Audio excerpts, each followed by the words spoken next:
ආයුබෝවන් කියලා සාදරයෙන් පිළිගන්නවා ඩොග්මැටික්ස් YouTube channel එකට.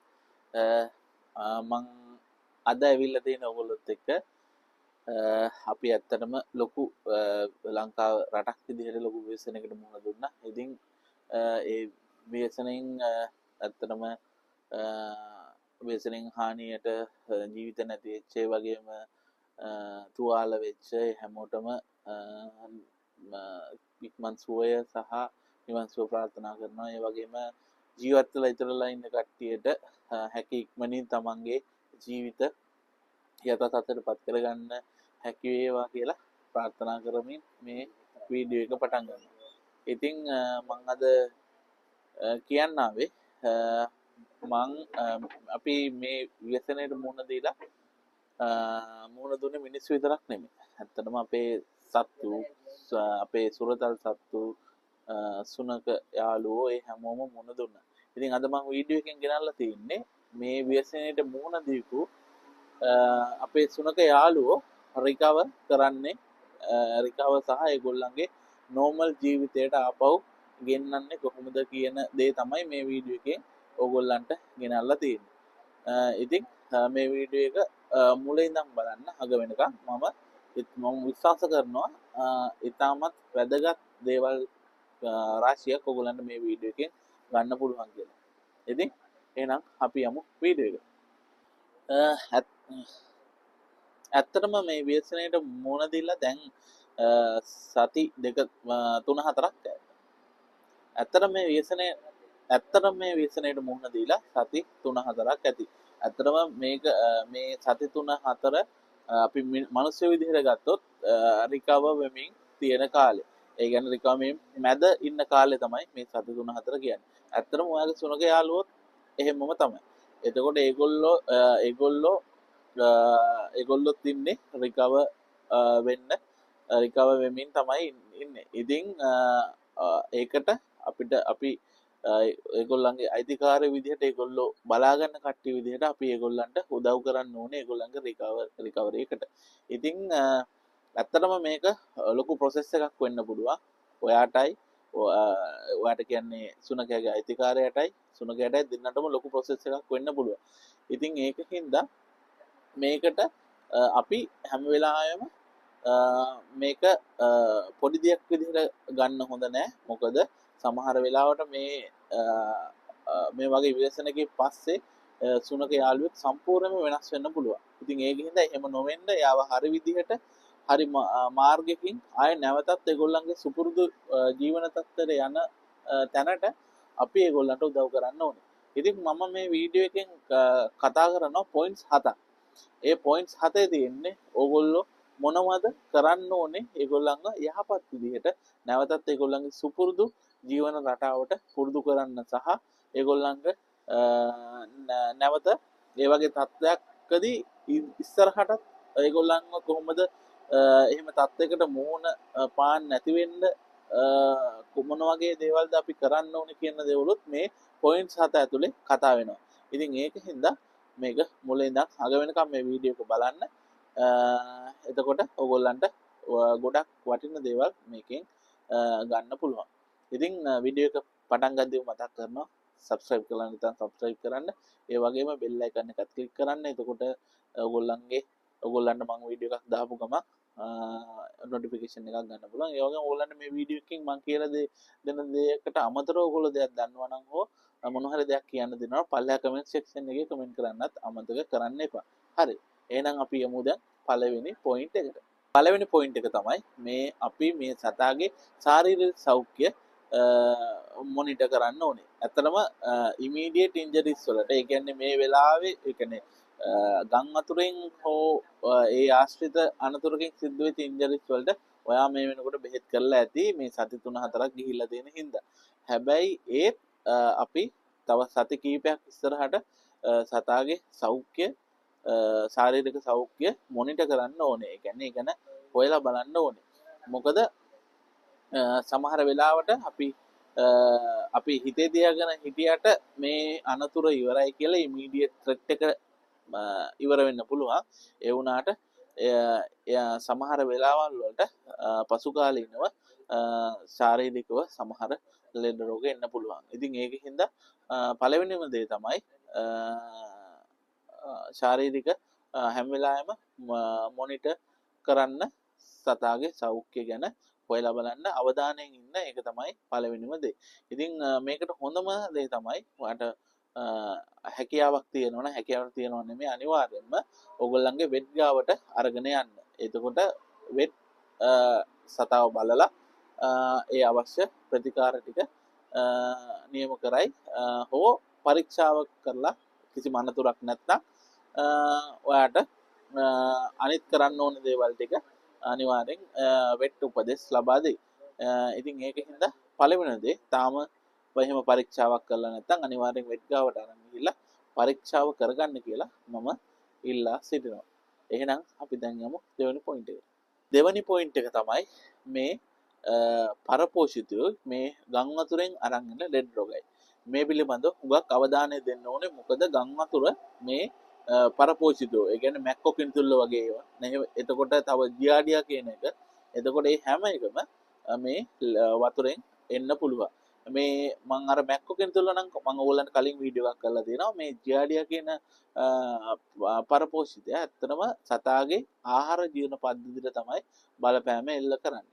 ඉතින් ඒකින්ද ඒ පිළිබඳවත් අවධානය යොමු කරන්න. අනිවාර්යෙන්ම ඔයගොල්ලෝ දැනටමත් කරලා ඇති මේ සතාගේ කෝට් එක. එහෙම නැත්නම් මේ හැමේ තියෙන අපි කියන්නේ මේ රෝම ආවරණය. මේක මේ පිළිබඳව දැඩි අවධානයෙන් ඉන්න මැක්කොකිනිතුල්ල ඇවිල්ලා තියෙනවද?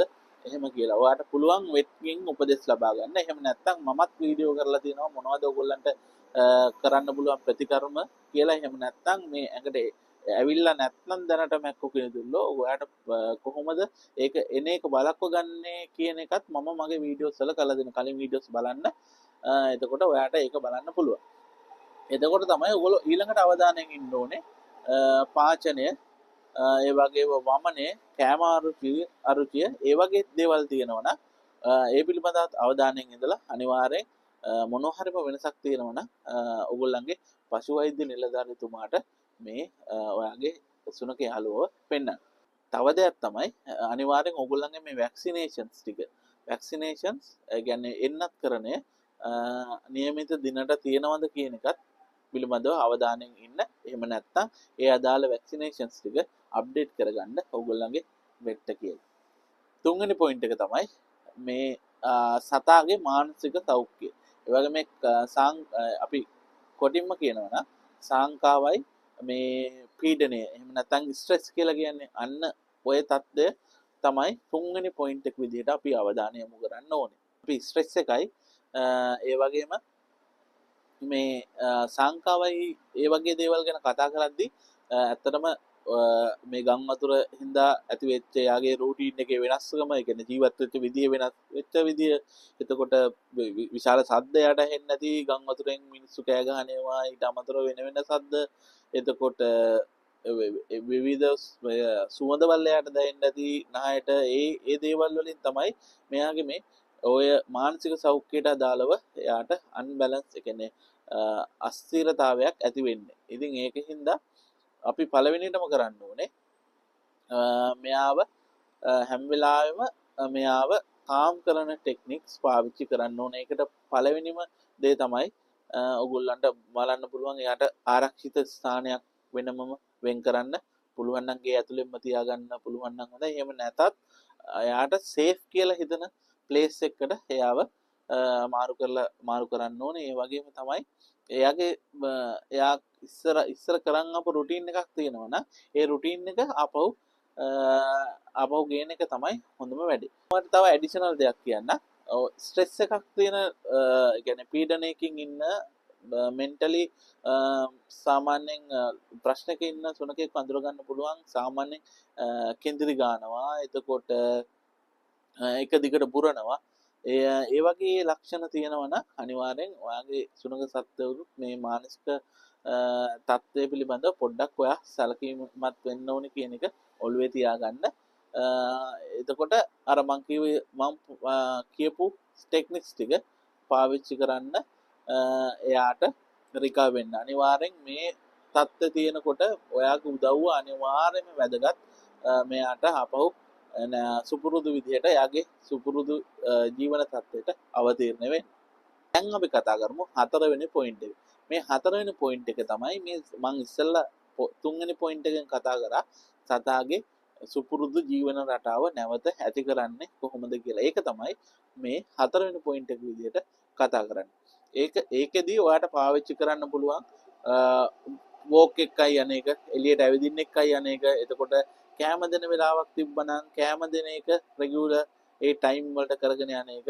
ඒ වගේම තමයි සෙල්ලම් කරන්න වෙලාවක් තිබ්බනම් ඒ වගේ දේවල් වලින් සතාගේ ජීවන රටාව නැවතත් සුපුරුදු විදිහට ගේන්න පුළුවන්. ඇත්තටම මේකේ තියෙන වාසිය තමයි ඔයාට දල අදහසක් ගන්න පුළුවන් මෙයා මේ සිටුේෂන් එකෙන් කොච්චර රිකවර් වෙලා තියෙනවද, දැන් රිකවර් වෙමින් ඉන්නවද කියන අදහස ඔයාට මේකෙන් ගන්න පුළුවන්.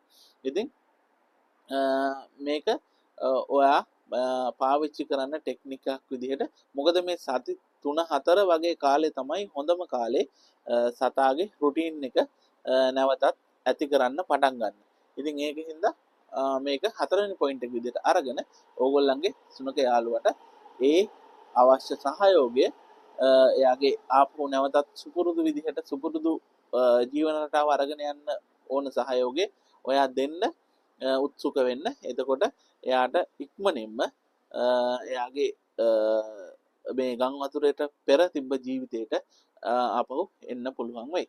අපි බලමු පස්වෙනි පොයින්ට් එක. පස්වෙනි පොයින්ට් එක විදිහට මම ඔයගොල්ලන්ට කියන්නේ අනාගතයේදී කොහොමද මේ වගේ හදිසි තත්වයකට ඔයා සූදානම් වෙන්නේ කියන එක. ඇත්තටම දැන් මේ ගම් වතුරෙන් සහ මේ සිද්ධ වෙච්ච දේවල් වලින් ඔයාට ඇත්තටම ලොකු එක්ස්පීරියන්ස් එකක් ඇති පෙට් ඕන කෙනෙක් විදිහට. ඉතින් ඒකින්ද ඔයා දැම්ම ඉඳන්ම ලෑස්ති වෙන්න ඕනේ ඊළඟ ඉමර්ජන්සි එක ආවොත් කොහොමද ඔයා ලෑස්ති වෙන්නේ කියලා. අනිවාර්යෙන් සතාට අවශ්‍ය කෑම, බීම, වතුර, ඒ වගේම අනිවාර්යෙන් මෙඩිකල් කිට් එකක් ලෑස්ති කරගන්න. එතකොට ඔයාට ඉස්සරහා එන තත්ත්වයකදී අනිවාර්යෙන්ම ඔයාට මේ අපහසුතාවලින් තොරව ඔයාගේ සුනක යාළුවව බලා ගන්න පුළුවන් වෙයි. ඒ වගේම තමයි අනිවාර්යයෙන්ම ඔයාවයි සුනක සුරතලාවයි ඇතුළත් කරලා අනිවාර්යෙන් කොහොමද ගම් වතුරක් ආවොත් හරි වෙන මොකක් හරි ආපදාවක් ආවොත් ඔයා කොහොමද ඒකෙන් ගැලවෙන්නේ? ඒ කියන්නේ ඉවැකුවේටින් ප්ලෑන් එකක් අනිවාර්යෙන් ඔයා ඕගොල්ලන් ගෙදර අයවයි ඔයාගේ සුරතල් සතාවයි දෙගොල්ලන්වම ඇතුළත් කරලා අනිවාර්යෙන් හදලා තියාගන්න. එතකොට ඒක ඉස්සරහා ඇති වෙන මේ වගේ තත්ත්වවලදී ගොඩාක් උපකාරී වෙයි. ඊළඟට අපි 6 වෙනි පොයින්ට් එක කතා කරමු. ඇත්තටම 6 වෙනි පොයින්ට් එක තමයි ඔයාගේ සුනක තත්ත්වයේ සේෆ්ටි එක. ඇත්තටම ඔයා දැන් මේ ගම් වතුරෙන් පස්සේ කාලේ තමයි කල්පනා කරන්න ඕනේ. ඇත්තටම ඔයා සහ ඔයාගේ ගෙදර සුරතල් සත්වයාගේ ජීවත් වෙන ස්ථානයේ තියෙන්නේ සේෆ්ටි තැනකද කියලා අනිවාර්යෙන් කල්පනා කරලා බලන්න. ඒ කියන්නේ සේෆ්ටි තැනකද කියලා කියන්නේ ගම් වතුරක් හරි මොකක් හරිකින් අපද්‍රව්‍යයක් આવොත් ඒවා ඉක්මනට ඉවත් වෙලා යනවද? දැන් ගම් වතුරෙන් වතුර આવොත් ඉක්මනට බහැලා යනවද? මේ කියන හැමදේම සලකලා බලන්න. සලකලා බලලා අනිවාර්යෙන් දැන් අපි නිකමට අපි හිතමු සතා නිදා ගන්න දැන උනත් ටිකක් උස තැනකින් හදන්න.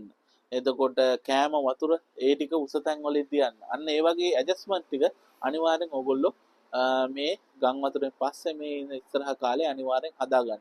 එතකොට ඔයාට මම අර කිව්ව ඉස්සරහට ආවොත් හදිසියෙන්වත් මම ප්‍රාර්ථනා කරනවා එන්නෙමා කියලා ආවොත් ඔයාට ඒකට මූණ දෙන්න ගොඩාක් පහසු වෙයි. ඒකින්ද මේ කරුණ ගැනත් අනිවාර්යෙන්ම සලකලා බලන්න. දැන් අපි කතා කරමු මේකේ වැදගත් අන්තිම පොයින්ට් එක. ඇත්තටම සමහර අපේ සුනක සුරතල්ලු ඉන්නවා මේවා සති ගාණක් ගිහිල්ලා එයාට ලොං ටර්ම් ප්‍රශ්න එන්න පුළුවන් ශාරීරිකව වගේම මානසිකව. ඉතින් ඒකින්ද ඔයා පළවෙනියටම කරන්න ඕනේ මේ කාලේ ගැන මතක තියාගෙන අනිවාර්යෙන් නිතරම තව ටික කාලයක් යනකම් සුනක සත්වය ගැන හරිම අවධානයෙන් ඉන්න. එතකොට ඔයාට අඳුර ගන්න පුළුවන් මොන හරි මම අර ඉස්සර කලින් පොයින්ට්ස් වල කිව්ව ලක්ෂණ හරි සතාගේ අන්යුෂුවල් දේවල් තියෙනවා නම් ඒ කියන්නේ ඔයාට කලින් දැකපු නැති දේවල් ඔයා දකිනවා නම් සුනක සුරතලාගෙන් අනිවාර්යෙන් ඔයා වෙට් කෙනෙක්ට පෙන්වන්න. එතකොට ඒ අදාළ ප්‍රතිකර්ම ටික ඔයාට ලබා ගන්න පුළුවන්. ඉතින් ඒකින්ද මේ කරුණු පිළිබඳව අනිවාර්යයෙන්ම අවධානයෙන් ඉන්න. එතකොට ඔයගොල්ලන්ට පුළුවන් වෙයි මේ ගම් වතුරෙන් පස්සේ ඔයගොල්ලන්ගේ සුනක සුරතලා මේ රිකවෙමින් යන ගමනට හයියක් වෙන්න. ඇත්තටම ඒක කරන්න ඕන ඔයාම තමයි. ඊට අමතරව මම පොඩි දෙයක් කියන්න කැමතියි. අනිවාර්යයෙන්ම මේ දවස්වල මේ ගම් වතුරෙන් පස්සේ අදාළ ප්‍රදේශවල අපේ වීදි සුනකයෝ හිටපු වීදි සුනක සුරතල්ලු ඇත්තටම පාරවල් අතරමං වෙලා ඇති. සමහරලාට ඔයගොල්ලන්ගේ ගෙවතු ආශ්‍රිතවල ඇවිල්ලා ඇති. ඒ කට්ටියට පුළුවන් කට්ටිය උදව් කරන්න, කරදර කරන්න එපා. ඒ කියන්නේ ඇත්තටම කිව්වොත් හිරිහැර කරන්න එපා. පුළුවන් විදිහට ඔයගොල්ලන්ට ඒගොල්ලන්ටත් මොකද අපි ගෙදර ඇති කරන සුරතල්ලු වගේම තමයි ඒගොල්ලන්ටත් ප්‍රශ්න තියෙන්න පුළුවන්. මානසිකව ඒගොල්ලෝ ඩිස්ට්‍රෙස් වෙලා ඉන්න පුළුවන්. සමහරලාට ගෙවල් වලින් අතරමං වෙලා ඉන්න පුළුවන්. ඉතින් ඒකින්ද හැම වෙලාවෙම ඒවා ඔළුවේ තියාගෙන ඒ සතුත් එක්ක ගනුදෙනු කරන්න කියලා මම ඉතාමත් සාදරයෙන් ඉතාමත් ගෞරවයෙන් ඔයගොල්ලන්ට මතක් කරනවා. ඇත්තටම මේක ලොකු මේ රිකා වෙනවා කියන එක ලොකු ප්‍රොසෙස් එකක්.